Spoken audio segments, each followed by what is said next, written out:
Everybody makes mistakes, but when you're a pro athlete playing on the largest stage for everyone to watch, those mistakes carry a heavy impact. And like Jonah Hill said in Superbad, people don't forget. We're gonna have fun with this one. Let's channel our inner America's Funniest Home Videos and laugh at some of the most embarrassing NHL moments to ever happen. J.S. Giguère. Starting us off with a good old puke show, we have J.S. Giguère puking all over his own goalie crease. We all know this feeling. That's why you never eat taquitos from 7-Eleven.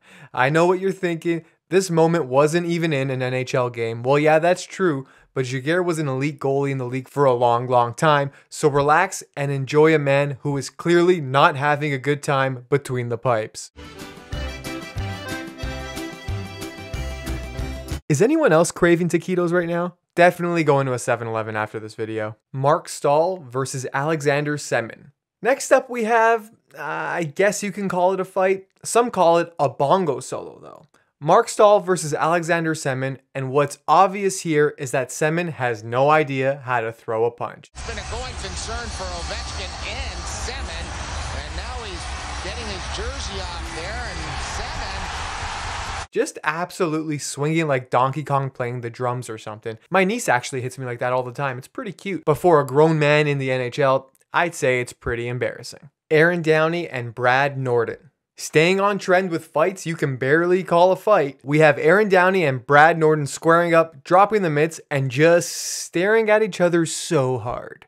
Look how hard they're staring at each other. Look at this stare down. Oh, almost threw a punch there. That was close. Well, boys, that's 5 minutes in the box for embarrassing yourselves, your teams, your family. Nah, I'm just kidding. You're still making way more money than I ever will. Dan Boyle. Nothing is worse than an own goal, but also nothing is funnier or more embarrassing. Here's Dan Boyle getting the OT winner for the wrong team. Murray put in the corner.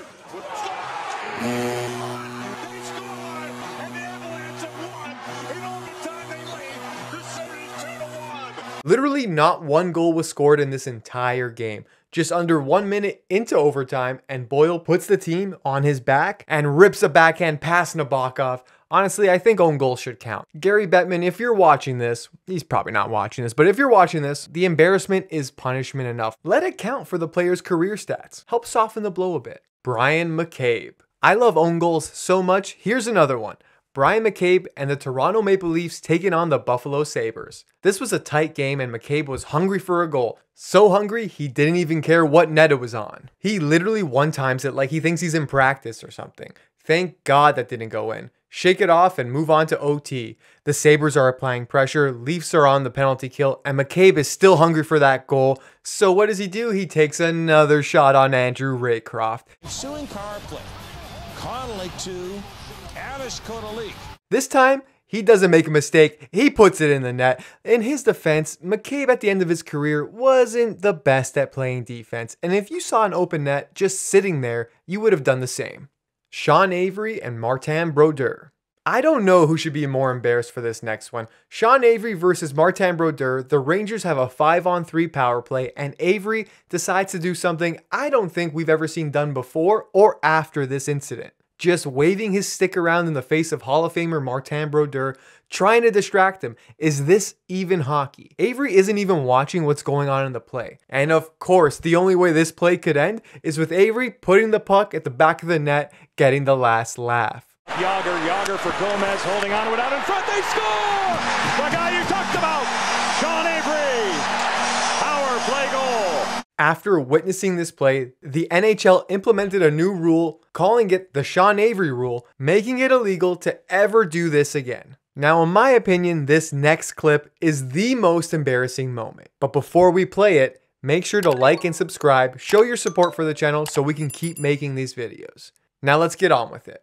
Mark Donnelly. This one never gets old. Now, we've seen people mess up anthems before a game, but this one is on a whole other level, and to be honest, it's special to me. The Vancouver Canucks anthem singer Mark Donnelly got a little cocky and wanted to take a lap mid-anthem, and then this happened.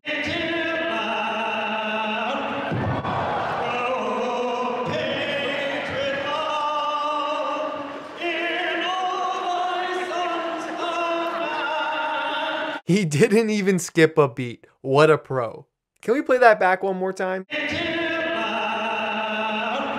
Okay, just one more time, please. This is the Scarlet Takes a Tumble of hockey videos. NHL ref Chris Rooney.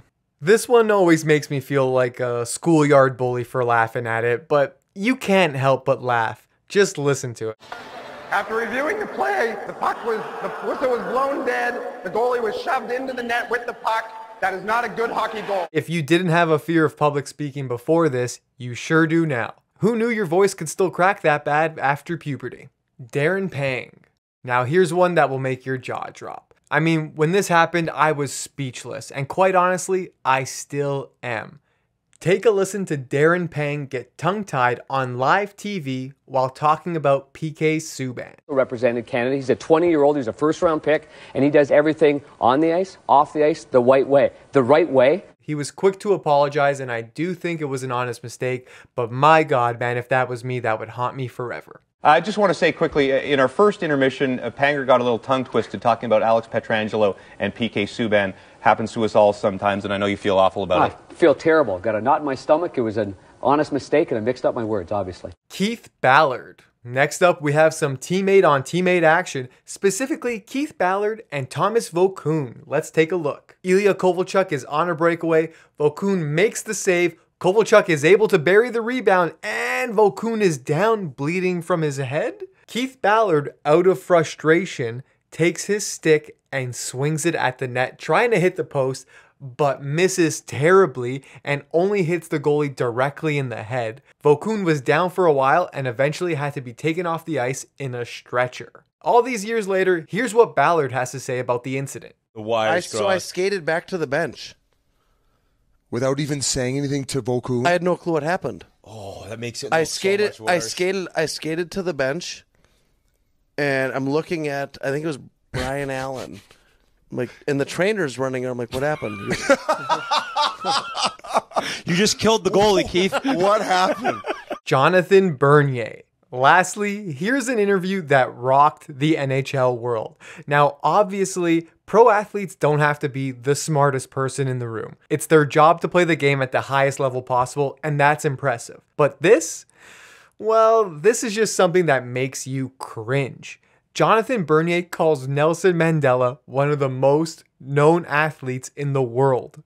He's one of the most known athletes in the world, and a lot of impact in any kind of sport that he did, and that even playing hockey, everyone knows him, right? From being the type of person that he was off the ice and on the ice, and it's so unfortunate that he passed away a year ago. But he changed a lot while he was with us, and he's a tremendous guy.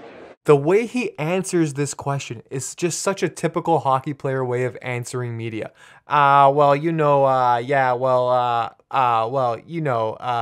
Just look at his face mid-answer. He knows he's screwed up, but he won't stop rambling. He would have been better off pretending he was having a heart attack or something. It just kept getting worse and worse. Thanks for watching our videos. Don't forget to hit that like button, and if you're new to the channel, hit that subscribe button, and we'll see you in the next video.